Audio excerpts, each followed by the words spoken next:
पूरा देश गणतंत्र दिवस के रंग में डूबा हुआ है और सोनीपत में भी अलग अलग कार्यक्रम आयोजित किए गए।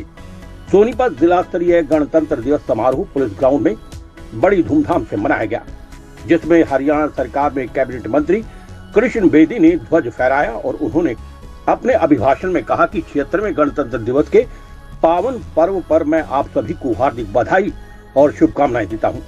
मैं यहां पर उपस्थित सभी स्वतंत्रता सेनानियों का स्वागत और अभिनंदन करता हूं। आज मैं स्वतंत्रता संग्राम के अमर सेनानियों को भी नमन करता हूं, जिनके अमर बलिदानों से हमें गणतंत्र दिवस मनाने का ये गौरवशाली अवसर प्राप्त हुआ। वहीं उन्होंने केंद्र और राज्य सरकार द्वारा चलाई जा रही योजनाओं का गुणगान भी किया। पर्व पर मैं आप सभी को हार्दिक बधाई और शुभकामनाएं देता हूं।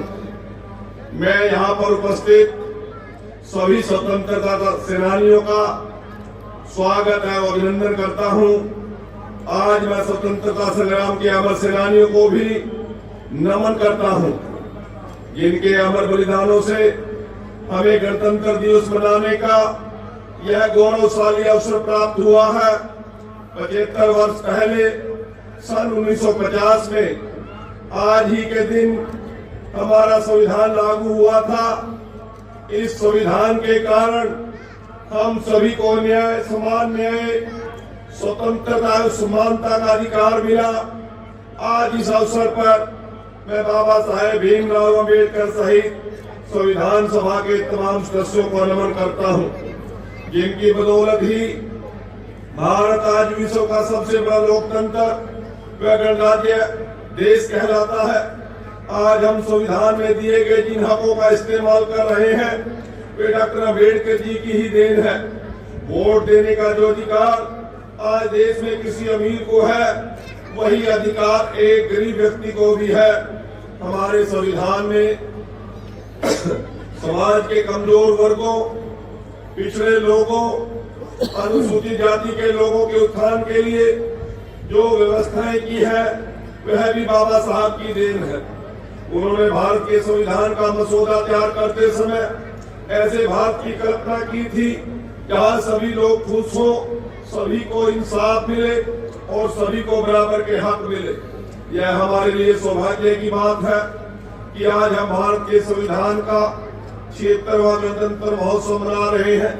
पूरे देश में हमारा संविधान, हमारा अभियान कार्यक्रम चलाया जा रहा है। हाल ही में प्रदेश की राजधानी चंडीगढ़ सहित सभी जिला मुख्यालयों, शैक्षणिक संस्थानों में सामूहिक संविधान प्रस्तावना वाचन का आयोजन किया गया। यह पवित्र संविधान के प्रति सरकार की सच्ची आस्था व निष्ठा को दर्शाता है। यह युवा पीढ़ी को संविधान की मूल भावना से अवगत कराने की एक अनूठी पहल है, जो प्रधानमंत्री श्री नरेंद्र मोदी जी के नेतृत्व में देश की आजादी के बाद पहली बार व्यापक स्तर पर की गई है।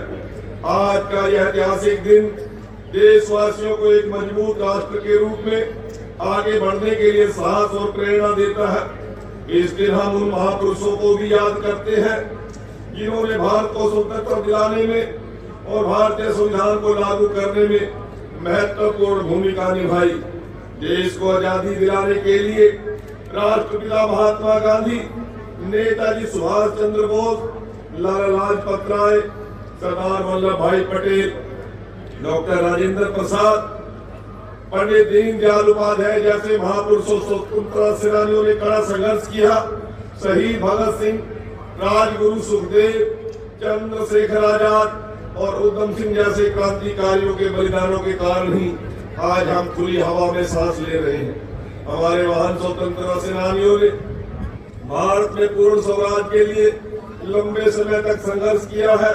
उन्होंने ऐसा इसलिए किया ताकि उनके आने वाली पीढ़ियां किसी की गुलाम बनकर नहीं रही और स्वतंत्र रूप से अपने अधिकारों का निर्वहन कर सके। आजादी की लड़ाई में हरियाणा प्रदेश का भी अहम योगदान रहा है। आज भी हरियाणा के नौजवान सेना में भर्ती होना अपनी शान समझते हैं और यही कारण है कि देश की सशस्त्र सेनाओं में हर 10वां सिपाही हरियाणा से है। आपको बताना चाहूंगा कि हरियाणा सरकार ने अग्निवीर नीति 2024 क्रियान्वित कर अग्निवीरों को सुरक्षा कवच प्रदान किया है।